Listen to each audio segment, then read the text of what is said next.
Di bawah derasnya hujan, ada sebuah cinta yang tumbuh di tempat yang tak terduga. Cinta yang hangat, namun penuh dilema.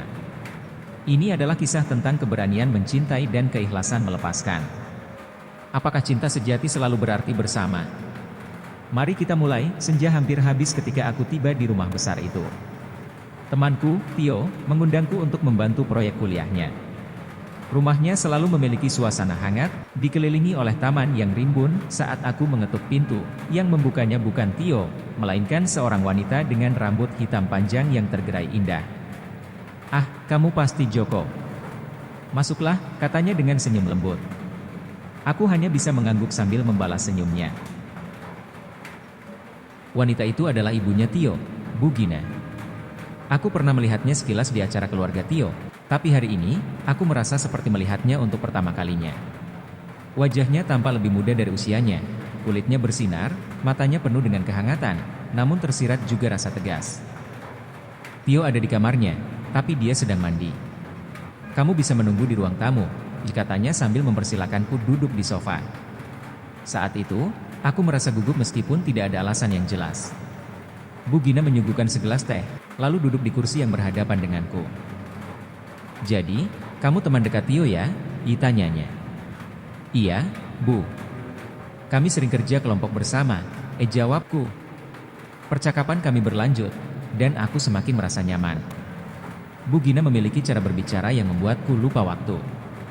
Senyumnya seringkali membuatku salah tingkah, tapi aku berusaha tetap tenang. Ketika Tio akhirnya muncul, aku merasa sedikit lega sekaligus kecewa. Obrolanku dengan Bu Gina harus terhenti, meskipun aku ingin lebih lama berbincang dengannya. Namun malam itu, sesuatu berubah dalam diriku. Ada rasa yang tumbuh diam-diam, meskipun aku tahu itu salah. Setiap kali mengingat senyum dan sorot matanya, dadaku berdebar. Aku tak pernah membayangkan akan merasakan hal seperti ini kepada seorang wanita yang, secara logika, seharusnya hanya kuanggap sebagai ibu temanku. Aku tahu ini awal dari sesuatu yang rumit, tapi aku juga tahu, aku tak bisa menghindarinya. Malam itu adalah awal dari sesuatu yang tak pernah kuduga. Aku mulai sering datang ke rumah Tio, bukan hanya untuk kerja kelompok, tapi juga karena alasan yang tak bisa kuungkapkan dengan mudah. Setiap kali aku menginjakkan kaki di rumah itu, mataku selalu mencari sosok Bu Gina, dan entah bagaimana, dia selalu ada entah di dapur, di taman, atau hanya duduk di ruang tamu dengan segelas teh di tangannya. Suatu sore, ketika aku tiba lebih awal, Tio belum pulang dari kampus. Bu Gina menyambutku di teras dengan senyum ramah, seperti biasa. "Kamu datang lebih awal, Joko. Tio masih di perjalanan, ya?" katanya sambil membawa pot kecil berisi bunga mawar yang baru saja dipangkas. "Ah, iya, Bu. Saya kira dia sudah sampai," jawabku sambil mencoba menenangkan debaran dadaku. "Kalau begitu, mau bantu saya di taman? Kebetulan saya sedang memindahkan beberapa tanaman," katanya. Aku mengangguk tanpa berpikir panjang. Kami menghabiskan waktu di taman kecil di samping rumah. Aku membantu memindahkan pot-pot bunga, sementara Bu Gina mengatur susunannya dengan penuh ketelitian. Angin sore berhembus lembut, membawa aroma mawar yang segar. "Kamu sering merawat tanaman, Bu?" tanyaku mencoba memecah keheningan yang nyaman. "Iya, ini semacam terapi buat saya. Setelah ayah Tio meninggal, taman ini jadi pelarian saya," jawabnya sambil tersenyum tipis. Ada nada kesedihan di balik kata-katanya, namun matanya tetap memancarkan ketegaran. Aku terdiam sejenak, merasakan rasa hormat yang semakin besar padanya. "Taman ini indah, Bu. Seperti pemiliknya," kataku tanpa sadar. Bu Gina tertegun sejenak, lalu tertawa kecil. "Ah, kamu ini pandai merayu. Tapi terima kasih, Joko." Senyumnya membuatku semakin yakin bahwa ada sesuatu yang istimewa di antara kami. Meskipun aku tahu itu salah, namun aku tak bisa memungkiri kenyamanan yang kurasakan setiap kali berada di dekatnya. Malam itu, Tio terlambat pulang, dan aku masih di ruang tamu saat Bu Gina muncul dengan 2 cangkir teh hangat. "Kamu pasti sudah bosan menunggu," katanya sambil duduk di sofa di dekatku. "Ah, tidak juga, Bu. Saya justru senang bisa ngobrol dengan Ibu," jawabku jujur. Percakapan kami mengalir begitu saja. Kami berbicara tentang banyak hal, dari buku, musik, hingga mimpi-mimpi yang belum tercapai. Setiap kata darinya membuatku semakin terpesona. Ketika akhirnya Tio pulang, aku merasa ada perasaan yang tertinggal di ruangan itu. Sesuatu yang hangat, tapi juga rumit. Aku tahu aku harus menjaga jarak, tapi aku juga tahu bahwa aku ingin lebih banyak momen seperti ini bersama Bu Gina. Dan di saat aku melangkah keluar rumah malam itu, aku mendengar suaranya memanggil. "Joko," panggilnya. Aku menoleh. Bu Gina berdiri di ambang pintu dengan senyum yang tak pernah gagal membuatku terdiam. "Hati-hati di jalan, ya," katanya. Ada sesuatu dalam tatapannya yang membuatku merasa bahwa aku bukan satu-satunya yang merasakan hal ini. Dan sejak saat itu, aku tahu bahwa perjalanan ini akan menjadi lebih dari sekadar pertemanan biasa. Matahari mulai tenggelam ketika aku tiba di rumah Tio sore itu. Langit berwarna jingga, dan udara terasa hangat dengan semilir angin yang menenangkan. Namun, ada sesuatu yang berbeda kali ini. Tio mengirim pesan singkat bahwa dia harus menghadiri rapat dadakan di kampus, tapi dia memintaku untuk tetap datang dan menunggu. "Rumah ini juga rumahmu, Gas." "Santai aja," tulisnya. Saat aku mengetuk pintu, Bu Gina yang membukanya, seperti biasa, dengan senyuman ramah yang membuat hatiku selalu terasa hangat. Kali ini, dia mengenakan blus putih sederhana dan celana panjang krem, tanpa anggun seperti biasa. "Tio bilang kamu akan datang, tapi dia agak terlambat, ya?" katanya. Aku mengangguk. "Iya, Bu. Katanya ada urusan kampus." "Kalau begitu, masuklah. Saya baru selesai membuat kue, mungkin kamu mau mencicipi?" tawarnya. Aku hanya bisa tersenyum dan mengikuti langkahnya ke dapur. Aroma manis dari kue yang baru keluar dari oven memenuhi ruangan. Bu Gina menatap kue di atas piring kecil dan menyajikannya bersamaan dengan segelas teh. "Silakan, semoga kamu suka," katanya sambil duduk di seberangku. Aku mengambil sepotong kue dan mencicipinya. Rasanya luar biasa manis, lembut dengan aroma vanila yang kuat. "Enak sekali, Bu. Ini kue terbaik yang pernah saya coba," kataku dengan jujur. Bu Gina tertawa kecil, rona merah samar terlihat di pipinya. "Ah, kamu ini selalu tahu cara membuat orang merasa dihargai." Kami berbincang lebih lama dari yang seharusnya. Topiknya beragam, dari resep masakan hingga pengalaman hidup yang menyentuh. Bu Gina bercerita tentang masa mudanya, tentang mimpinya menjadi penulis yang tertunda karena realitas kehidupan. "Mungkin aku sudah terlalu tua untuk memulai lagi," katanya sambil tersenyum tipis. "Tak ada kata terlambat, Bu. Saya yakin kalau Ibu mencoba, tulisan Ibu pasti akan menyentuh banyak orang," kataku dengan penuh keyakinan. Dia menatapku sejenak, lalu tersenyum. Tapi senyum itu terasa berbeda, lebih dalam, lebih personal. Seiring malam semakin larut, suasana menjadi lebih tenang, hampir intim. Aku membantu Bu Gina merapikan dapur, sesuatu yang biasanya tak pernah kulakukan di rumah orang lain. Saat aku meletakkan piring di rak, tanganku tanpa sengaja bersentuhan dengan tangannya. Sentuhan itu singkat, tapi cukup untuk membuatku terdiam. Aku melihatnya menatapku, sedikit terkejut, tapi dia tidak menarik tangannya.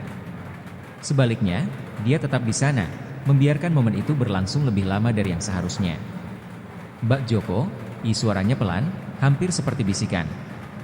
"Maaf, Bu. Saya tidak sengaja," kataku meskipun di dalam hatiku, aku tahu itu lebih dari sekadar kebetulan. Dia tersenyum kecil, lalu menarik tangannya perlahan. "Kamu anak yang baik, Joko. Jangan pernah berubah ya." Aku hanya mengangguk, tapi dalam hatiku, aku tahu bahwa hubungan kami telah berubah.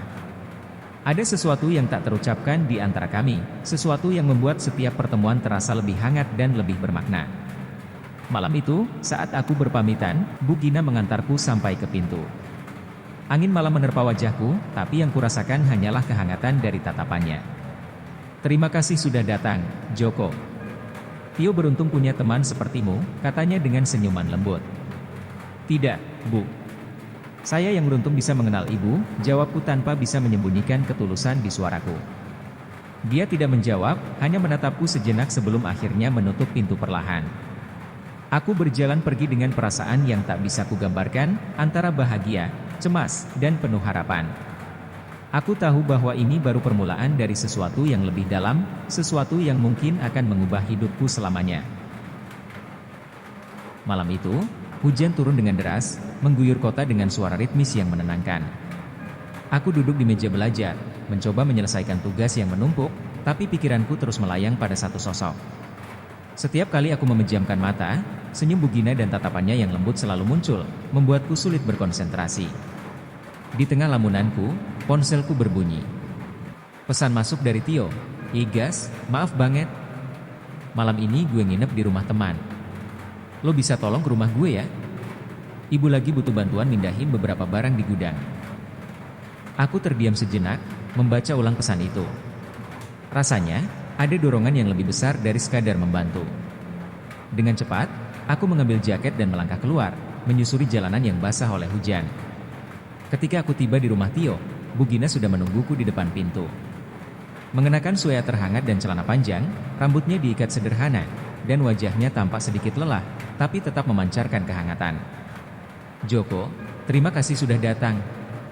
Maaf merepotkan malam-malam begini," katanya, menatapku dengan tatapan yang tulus. "Tidak apa-apa, Bu. Saya senang bisa membantu," jawabku, mencoba menyembunyikan perasaan gugup yang tiba-tiba muncul. Kami menuju gudang kecil di belakang rumah. Tumpukan kardus dan barang-barang lama memenuhi ruangan sempit itu. Hujan di luar semakin deras, suaranya menggema melalui atap seng. "Kita hanya perlu memindahkan beberapa barang ini ke kamar tamu. Aku ingin membersihkan gudang ini," kata Bugina sambil menunjuk beberapa kotak. Aku mulai mengangkat kotak-kotak itu satu persatu, sementara Bugina membantu dengan barang-barang yang lebih ringan. Suasana di antara kami terasa nyaman dengan sesekali candaan kecil yang membuat tawa kami mengisi ruangan. Saat aku mengangkat kotak terakhir, tubuhku sedikit goyah dan tanpa sengaja aku kehilangan keseimbangan. Kotak itu hampir jatuh, tapi Bugina dengan cepat menahan sisinya, membuat kami berdiri sangat dekat. "Joko, hati-hati," katanya. Suaranya pelan tapi penuh perhatian. Aku menatapnya, dan untuk pertama kalinya, jarak di antara kami terasa begitu tipis.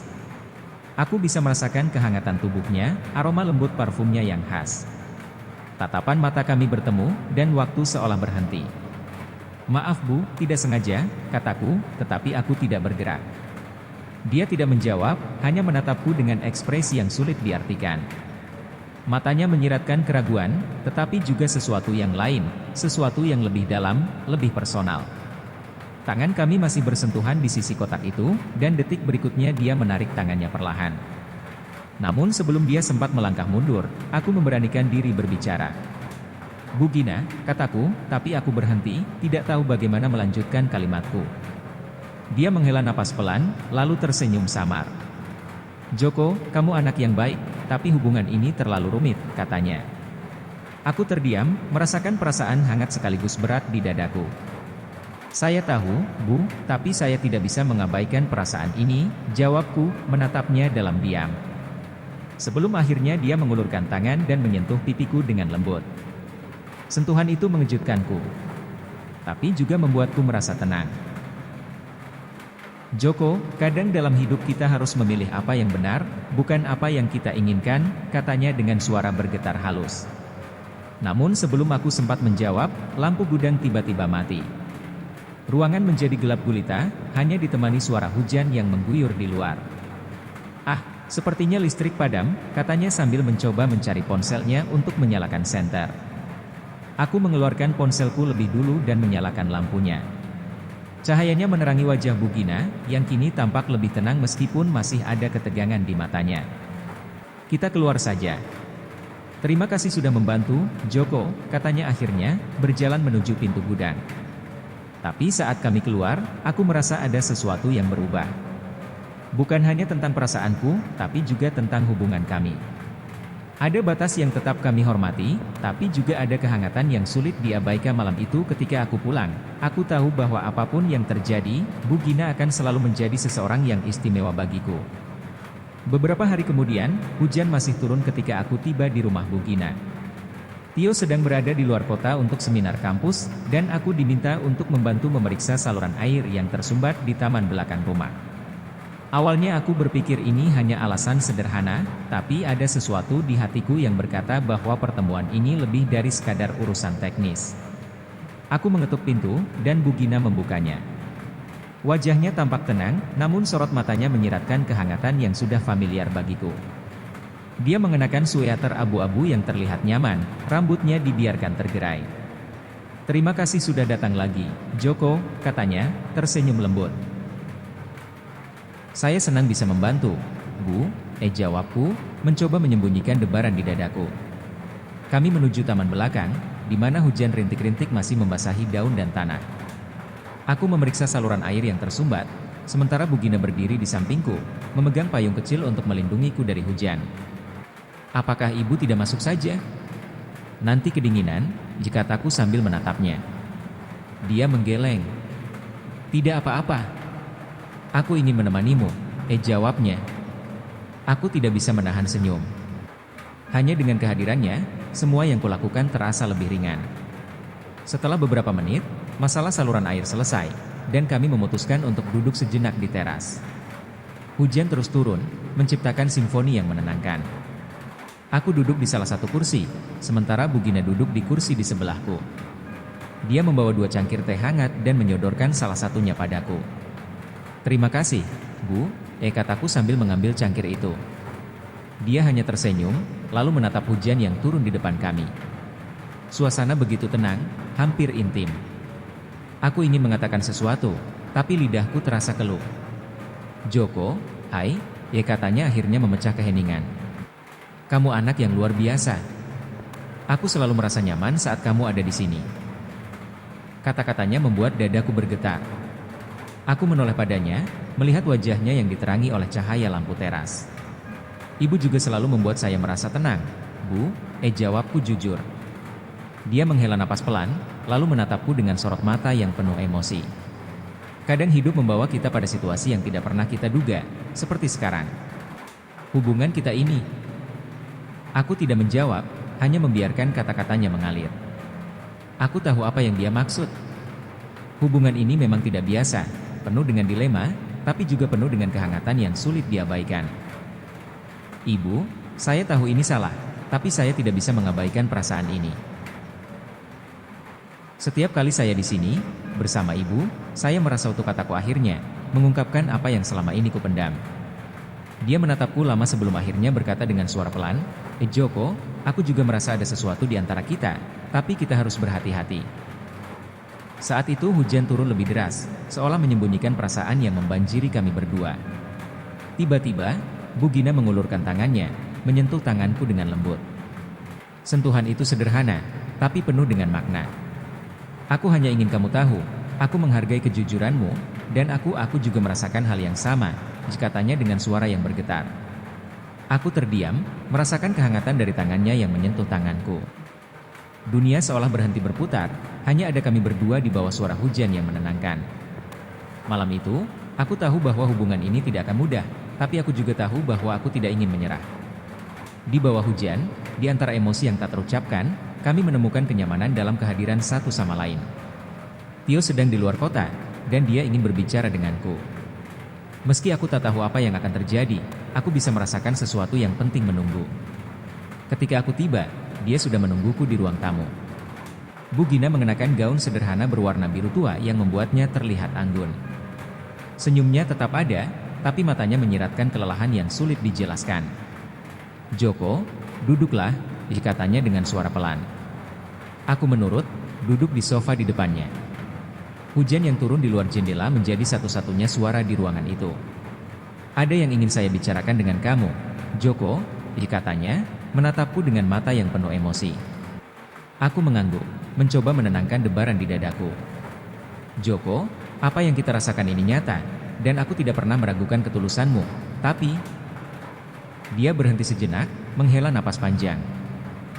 "Kita tidak bisa melanjutkan ini." Kata-katanya terasa seperti petir yang menyambar di tengah hujan. Aku terdiam, mencoba mencerna apa yang baru saja dia katakan. "Tapi Bu, kenapa?" tanyaku akhirnya, suaraku bergetar. Dia tersenyum tipis, senyum yang penuh dengan rasa sakit. "Karena aku harus melindungi kamu, Joko. Hubungan ini tidak adil untukmu. Kamu masih muda, masa depanmu luas, sedangkan aku hanya bagian dari masa lalu. Aku ingin membantah, ingin mengatakan bahwa dia salah, tapi tatapan matanya yang penuh kasih membungkam semua kata-kataku. Kamu membuatku merasa hidup lagi, Joko. Untuk itu, aku selalu bersyukur. Tapi cinta ini akan lebih banyak menyakiti kita daripada membahagiakan. Air mata mulai mengalir di pipinya, dan aku tak bisa menahan diri. Aku bangkit dari tempat dudukku, meraih tangannya. Bu, saya tidak peduli dengan apa yang orang lain pikirkan. Saya hanya tahu bahwa saya ingin bersama ibu, kataku, suaraku penuh dengan emosi. Dia menggeleng pelan, menggenggam tanganku erat, seolah tak ingin melepaskannya. Joko, kamu adalah hal terbaik yang pernah terjadi padaku. Tapi cinta sejati adalah tentang melepaskan, jika itu yang terbaik untuk orang yang kita sayangi. Aku menatapnya, mencoba menemukan kekuatan untuk menerima kata-katanya. Hati ini terasa hancur, tapi di balik rasa sakit itu, aku tahu dia benar. Kami duduk dalam diam, hanya saling menggenggam tangan, membiarkan hujan di luar menjadi saksi terakhir dari hubungan kami. Joko, janji padaku satu hal, katanya akhirnya, suaranya penuh harap. Apa saja, Bu? Jadilah orang yang bahagia. Kejar mimpimu. Jangan biarkan kenangan ini menjadi beban, tapi jadikan itu kekuatan, katanya sambil tersenyum di antara air mata. Aku mengangguk, meski air mata sudah membasahi wajahku. Saya akan mencoba, Bu. Tapi saya tidak akan pernah melupakan ibu.